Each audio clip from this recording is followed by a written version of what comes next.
વિદ્યાર્થી મિત્રો નમસ્કાર. ગયા વખતે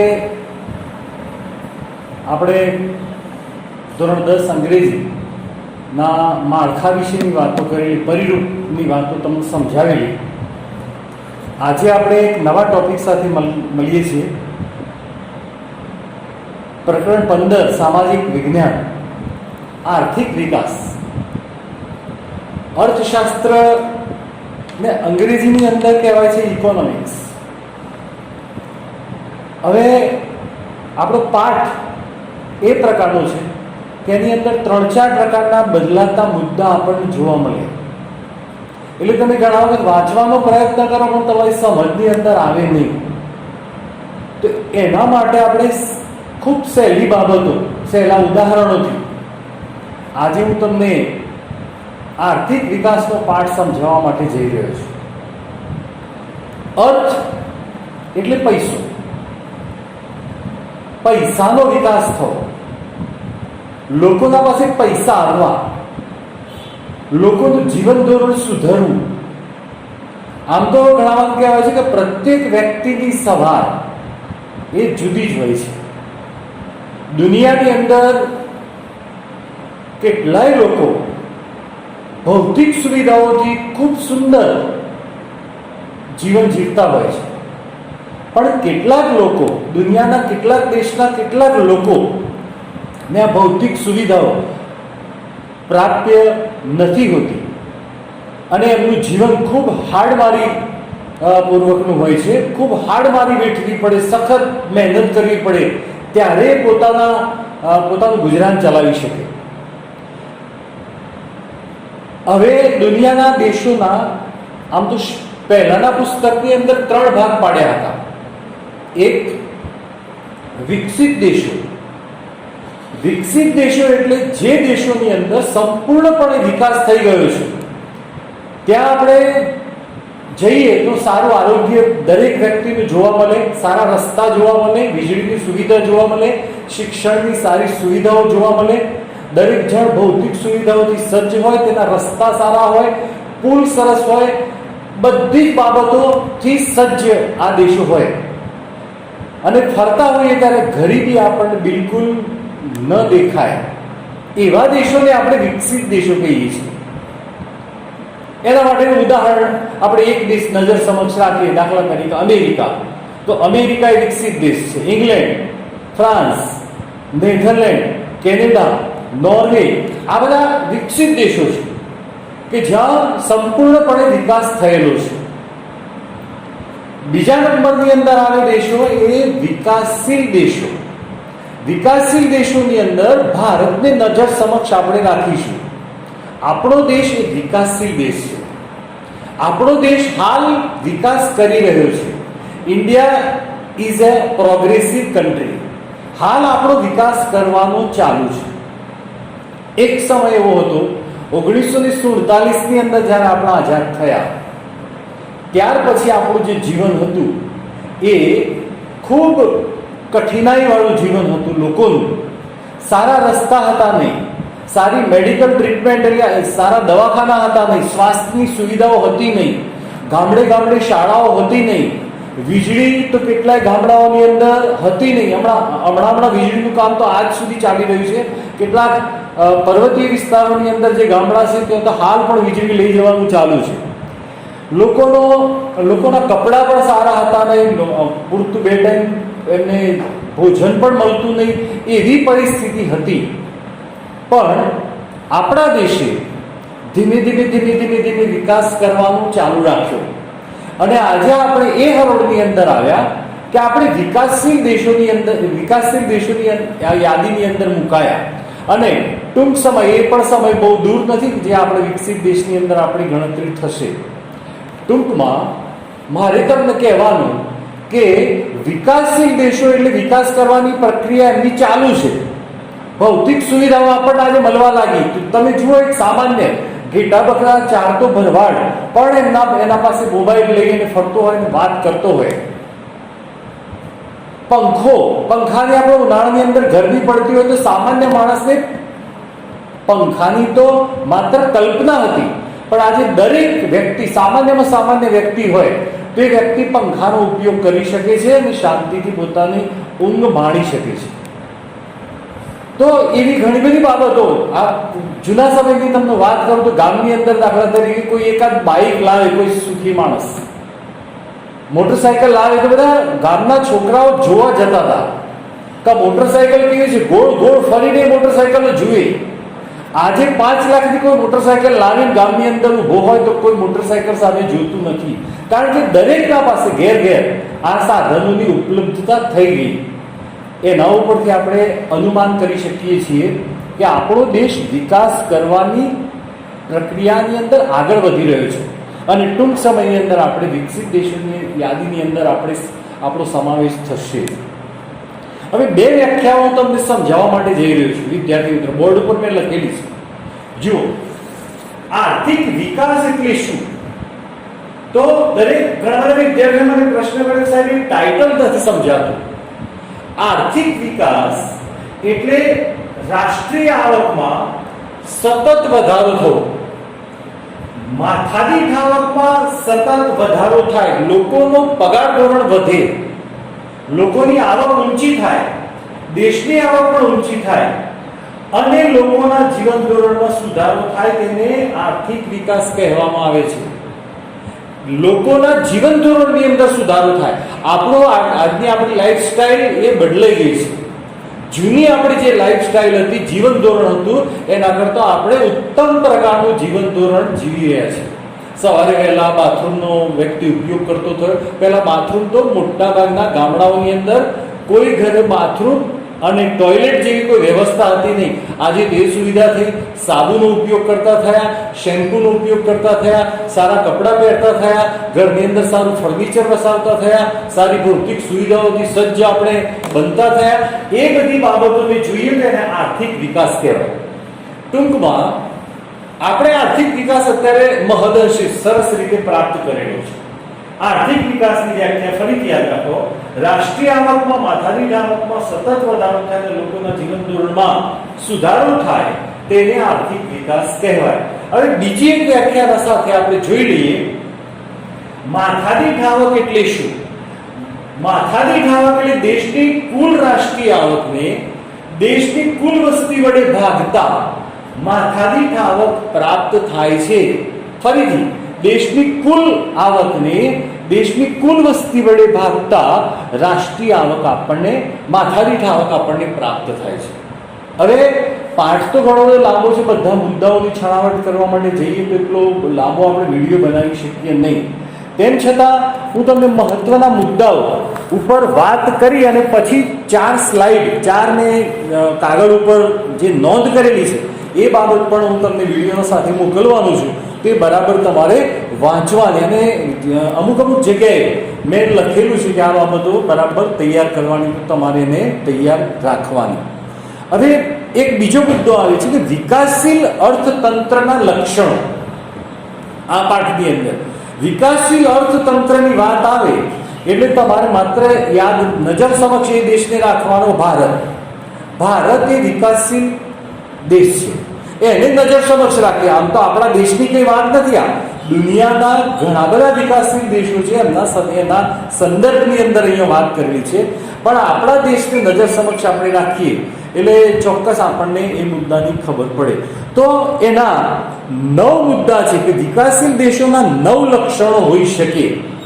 ટૂંકમાં હું તમને કહું કે સૌથી પહેલો છે કે નીચી માથાદીઠ આવક. જે વિકસિત દેશો છે એની સરખામણીમાં વિકાસશીલ દેશોની માથાદીઠ આવક નીચી હોય, ઘણી બધી નીચી હોય એમના કરતા. એટલે એમનું જીવન ધોરણ આપણા કરતા ઘણું ઊંચું હોય ને આપણી માથાદીઠ આવક ઓછી છે એટલે આપણું જીવન ધોરણ એમના કરતા, એમની કેટેગરીની અંદર આપણું જીવન ધોરણ થોડું નીચું હોય. પછી બીજું, વસ્તી વૃદ્ધિ 2% અથવા તેથી વધુ પ્રમાણની અંદર વસ્તી વધતી જોવા મળે. અને વસ્તી વધારો એક મેઇન સમસ્યા હોય છે વિકાસશીલ દેશોની, કે વસ્તી ત્યાં ખૂબ હોય, જેના કારણે આપણે જે પ્રમાણે વિકાસ કરવો છે એ પ્રમાણે વિકાસ કરી શકતા નથી. ત્રીજી બાબત છે કૃષિ પર અવલંબન. દેશની મોટાભાગની વસ્તી એ લગભગ 60% જેટલા લોકો એ કૃષિ સાથે જોડાયેલા હોય છે. એટલે આપણો ખેતી પ્રધાન દેશ તો છે જ, પણ મોટા ભાગના લોકો, ભારતે આમ કહેવાય છે ગામડાનો બનેલો દેશ છે અને ગામડાની અંદર હજી ઔદ્યોગિકરણ પહોંચ્યું નથી, શહેરો પૂરતું કેન્દ્રિત થયું. એટલે ગામડાના લોકો મોટા ભાગે ખેતી અને પશુપાલન સાથે સંકળાયેલા છે, જેના કારણે આપણે બહુ સારો વિકાસ કરી શકીએ નહીં. ઔદ્યોગિક દેશો જે બન્યા એ દેશોએ ખૂબ વિકાસ કર્યો, પણ આપણે કૃષિ ક્ષેત્રે જોડાયેલા દેશો એ થોડાક પછાત રહ્યા. અને 60% લોકો કૃષિ સાથે જોડાયેલા છે, તેમ છતાં આપણી રાષ્ટ્રીય આવકની અંદર 25% આની આસપાસ એનો ફાળો છે કૃષિ ક્ષેત્રનો. ત્યાર પછી આવકની વહેંચણીમાં અસમાનતા, ધનવાન લોકો ધનવાન જ દેખાય, ગરીબ લોકો ગરીબ જ બનતા જાય. એક અહીંયા સીન આપણને જોવા મળતું હોય છે, બેરોજગારી, અહીંયા બેકારી, અનએમ્પ્લોયમેન્ટ.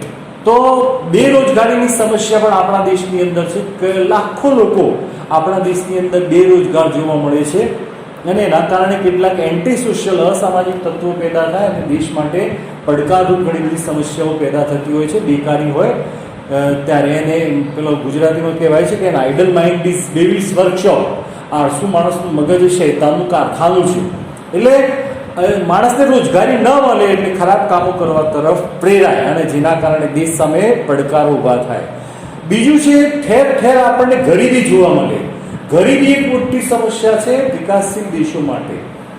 મોટા મોટા શહેરોની અંદર આપણે જઈએ તો મોટી ઝૂંપડપટ્ટીઓ આપણને જોવા મળે, અને ગરીબી એ દરિદ્ર નારાયણના દર્શન આપણને થાય. આમ તો ગાંધીજીએ પણ 1947 પહેલા જે આપણા દેશનું ભ્રમણ કર્યું અને એમને ગરીબાઈના દર્શન થયા અને એમનું હૃદય એ ધ્રુજી ઉઠ્યું કે કંઈક કરવું જોઈએ. તેમ છતાં આજ સુધી ગરીબી આપણા દેશની અંદર, ટૂંકમાં વિકાસશીલ દેશોની અંદર ગરીબી એટલા પગનો એમનો પ્રસાર કરીને પડેલી છે કે જે આ દૂર થઈ શકતી નથી. દ્વિમુખી અર્થતંત્ર. દ્વિમુખી અર્થતંત્ર એટલે શહેરી વિસ્તાર અને ગ્રામ્ય વિસ્તાર. શહેરી વિસ્તારની અંદર આપણને ખૂબ રોનક જોવા મળે કે અહીંયા તો ખૂબ ધનવાન લોકો રહેતા હોય એવું લાગે, સુખ સમૃદ્ધિ વૈભવ બધું શહેરોની અંદર જોવા મળે. જ્યારે બીજી બાજુ ગ્રામ્ય વિસ્તાર કે જ્યાં આપણને આજ સુધી પણ હવે પછાત દેખાય. તો એ વિકાસશીલ દેશોનું એ પણ એક લક્ષણ છે. પાયાની પર્યાપ્ત સેવાઓનો અભાવ છે અને આંતરરાષ્ટ્રીય વેપારનું સ્વરૂપ હજુ જેટલા પ્રમાણની અંદર વિકસવું જોઈએ એટલા પ્રમાણની અંદર વિકસેલું નથી. તો આ જે 9 મુદ્દા મેં તમારી સામે રજૂ કર્યા, એ 9 મુદ્દા વિદ્યાર્થી મિત્રો ખાસ તમારે તૈયાર કરી નાખવાના. અને પરીક્ષાલક્ષીમાં ખાસ પ્રશ્ન મહત્વનો છે કે અવારનવાર પૂછાતો હોય છે કે વિકાસશીલ અર્થતંત્રના લક્ષણો જણાવો. જે મોટા પ્રશ્નો પૂછાય છે નિબંધ ટાઈપ લખવાના, એની અંદર આ મુદ્દાની છણાવટ તમારે કરવી પડે. એક મુદ્દો ત્યાર પછી તો બીજો બદલાય છે કે આર્થિક પ્રવૃત્તિ અને બિન આર્થિક પ્રવૃત્તિ એટલે શું?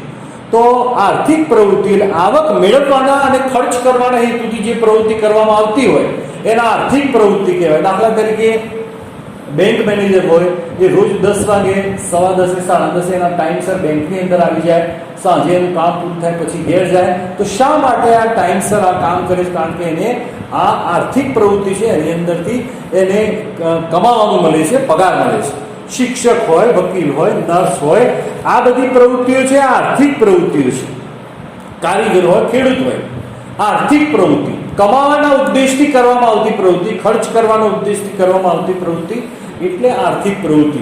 અને બિન આર્થિક પ્રવૃત્તિ એટલે કે આવક મેળવવાનો હેતુ ન હોય કે નફો મેળવવાનો પણ હેતુ ના હોય, માત્ર આ પ્રવૃત્તિની અંદર સેવાની વૃત્તિ હોય, સમાજ સેવાની વૃત્તિ હોય. દાખલા તરીકે કોઈ વ્યક્તિ સમાજ સેવાના કાર્યો કરે, દેશ સેવાના કાર્યો કરે તો એને આર્થિક પ્રવૃત્તિ નથી, એની અંદર તેને કમાવાની ઈચ્છા નથી.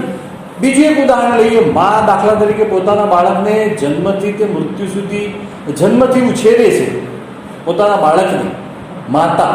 તો માતાને એવી કોઈ એના પાસેથી આર્થિક લાભ લેવાની કોઈ દાનત હોતી નથી, માત્ર એક નિસ્વાર્થ ભાવે એ સેવાના ઉદ્દેશથી કરવામાં આવતી પ્રવૃત્તિ છે અને બિન આર્થિક પ્રવૃત્તિ કહેવાય. ત્યાર પછી વિદ્યાર્થી મિત્રો ભારતીય અર્થકારણનું, હવે મુદ્દો પાછો બદલાય છે. ભારતીય અર્થકારણનું માળખું એને હું ટૂંકમાં સમજાવી દઉં તો ભારતીય અર્થકારણ 3 બાબતો ઉપર આજે આધારિત છે: પ્રાથમિક ક્ષેત્ર, માધ્યમિક ક્ષેત્ર અને સેવા ક્ષેત્ર. અંદર મેં લખેલું છે, પણ હું તમને મારી રીતે સમજાવી દઉં. પ્રાથમિક એટલે નાનું, માધ્યમિક એટલે મોટું અને સેવા ક્ષેત્ર એટલે વ્યાપેલું. પ્રાથમિક ક્ષેત્ર એટલે પશુપાલન હોય, મરઘા બતક ઉછેર હોય, નાની નાની પ્રવૃત્તિઓ, ખેતી કામની પ્રવૃત્તિઓ હોય. આ બધી પ્રવૃત્તિઓ, નાની નાની પ્રવૃત્તિઓ કરીને આર્થિક વિકાસ કરતા હોય, કમાતા હોય લોકો, એને પ્રાથમિક ક્ષેત્ર કહેવાય. જ્યારે માધ્યમિક ક્ષેત્ર એટલે મોટા પાયા પરના ઉદ્યોગો કે જેની અંદર ટાંકણીથી માંડીને વિશાળકાય યંત્રો સુધીના ઉદ્યોગો ચાલતા હોય એને માધ્યમિક ક્ષેત્ર કહેવાય. અને સેવા ક્ષેત્ર એટલે સંદેશા વ્યવહારો, હવાઈ હોય, પછી માર્ગો હોય, દરિયાઈ માર્ગો હોય, શિક્ષણ હોય, આરોગ્ય હોય, વીમા કંપનીની વાત હોય, પ્રવાસન હોય, મનોરંજન હોય, આ બધી બાબતોને આવરી લેતી બાબતો હોય એને સેવા ક્ષેત્ર કહેવામાં આવે છે. એટલે ભારતીય અર્થકારણનું માળખું 3 બાબતો ઉપર આધારિત છે: 1 પ્રાથમિક ક્ષેત્ર, 2 માધ્યમિક ક્ષેત્ર અને 3 એ સેવા ક્ષેત્ર. હવે ઉત્પાદનના સાધનો કેટલા? ઉત્પાદનના સાધનો 4 છે. શ્રમ, પેલું જમીન આવે, પછી મૂડી આવે, શ્રમ આવે ને નિયોજન આવે. નિયોજન અથવા નિયોજન. પહેલી જમીન જોઈએ, પછી મૂડી જોઈએ, પછી શ્રમિકો જોઈએ, અને આ 3નું આયોજન કરનાર એક નિયોજક હોય. નિયોજન એના ઉપર આ ઉદ્યોગ ધંધા સ્થાપી અને વિકાસ કરે એ ઉત્પાદનના સાધનો. ટૂંકમાં મેં તમને માહિતી આપી: જમીન, મૂડી, શ્રમ અને નિયોજન. હવે ઉત્પાદનના સાધનોની ફાળવણી 4 રીતે થાય: અમર્યાદિત જરૂરિયાતો, જરૂરિયાતોમાં અગત્યનું ક્રમ, મર્યાદિત સાધનો અને સાધનોનો વૈકલ્પિક ઉપયોગ. ત્યાર પછી ઉત્પાદનના સાધનોની ફાળવણીની પદ્ધતિઓ ટૂંકની અંદર હું તમને કહું છું, પછી તમે સ્લાઇડની અંદર બરાબર આ જોઈ લેજો. તો ઉત્પાદનના સાધનોની ફાળવણીની 3 પદ્ધતિઓ છે: બજાર પદ્ધતિ, સમાજવાદી પદ્ધતિ અને મિશ્ર અર્થતંત્ર. એમાં બજારવાદી પદ્ધતિ ને મૂડીવાદી પદ્ધતિ તરીકે પણ ઓળખવામાં આવે છે. અને ત્યાં મુક્ત બજાર તંત્ર હોય છે, અને જે લોકોને જે પ્રમાણે ઉત્પાદન કરવું હોય, જે પ્રમાણે જે લોકોને જે વસ્તુ ખરીદવી હોય, આ બધું મુક્તતા ભર્યું હોય અને મુક્ત બજાર તંત્ર કહેવામાં આવે છે. મૂડીવાદી અર્થતંત્ર કહેવામાં આવે છે. મુક્ત અર્થતંત્ર, મૂડીવાદી પદ્ધતિ અથવા બજાર પદ્ધતિ. બીજા નંબરની છે સમાજવાદી પદ્ધતિ. ચીન અને રશિયા જેવા દેશોની અંદર સમાજવાદી પદ્ધતિવાળું બજાર તંત્ર આપણને જોવા મળે કે જેની અંદર સરકાર સંપૂર્ણપણે નિયંત્રણ રાખે છે. જમીનથી માંડીને તમામ સાધનોની માલિકી સરકારની હોય છે. સરકાર ઈચ્છે એ પ્રમાણે માલનું ઉત્પાદન થાય છે. સરકાર ઈચ્છે એટલા પ્રમાણે જ કિંમત લેવામાં આવતી હોય છે. આ બંને અર્થતંત્રના લાભ અને ગેરલાભ પણ હોઈ શકે એ પાઠ્યપુસ્તકની અંદર આપેલા છે, તમારે વાંચવાના છે. અને મિશ્ર અર્થતંત્ર, મિશ્ર અર્થતંત્રની અંદર જાહેર અને ખાનગી, દાખલા તરીકે આપણા દેશને મિશ્ર અર્થતંત્ર અપનાવેલું છે. ભારત અને ફ્રાન્સ જેવા દેશોએ મિશ્ર અર્થતંત્ર અપનાવેલું, જેમાં ખાનગી પણ હોય અને જાહેર પણ હોય. જાહેર એટલે સરકારી અને ખાનગી એટલે વ્યક્તિગત. દાખલા તરીકે બસ છે, તો બસ એસટી કોર્પોરેશન ચલાવે, સરકારી ધોરણે પણ બસો ચાલે, અને ખાનગી બસો જે લક્ઝરી બસો છે એ પણ ચાલે. એમ જાહેર અને ખાનગી ક્ષેત્ર આપણા સાથે જોડાયેલું હોય છે. એના પણ લક્ષણ મેં સ્લાઇડની અંદર લખેલા છે, એ પણ બરાબર વાંચવાના. અને આ પાઠનું આટલું જોયા પછી, આટલું વાંચ્યા પછી ચોપડાની અંદર સરસ રીતે એનું હોમવર્ક કરી નાખવાનું, એનું સ્વાધ્યાય કરી નાખવાનું. એટલે 3 પાઠ બરાબર આપણા કમ્પ્લીટ પૂરા થયા. પહેલો, 8મો અને 15મો. અને 29 અને 30 તારીખે જ્યારે આપણી પરીક્ષા છે, આપણી યુનિટ ટેસ્ટ છે, આ 3 પાઠની અંદરથી પૂછવાનું છે. એટલે બરાબર વાંચી અને તમારા વાલીના પાસે બેસી અને બિલકુલ કોઈ પણ જગ્યાએ જોયા વગર પ્રમાણિકપણે આ ટેસ્ટ તમારે આપવાનો. અને એની અંદર તમે કેટલું ગુણ પ્રાપ્ત કરો છો, કેટલું માર્કિંગ પ્રાપ્ત કરો છો, એના ઉપરથી તમને પણ એક અંદાજ આવશે કે મારી તૈયારી આ પ્રમાણે હતી, ને અમને પણ ખબર પડે કે કયો વિદ્યાર્થી કઈ જગ્યાએ પહોંચેલો છે. તો આજના પૂરતું આપણે અહીંયા અટકાવીએ છીએ. અને આ વિડીયો બરાબર જોવાનો, અને સ્લાઇડો એના પાછળ જ હું મૂકું છું એ પણ બરાબર તમે જોજો. વિદ્યાર્થી મિત્રો, નમસ્કાર.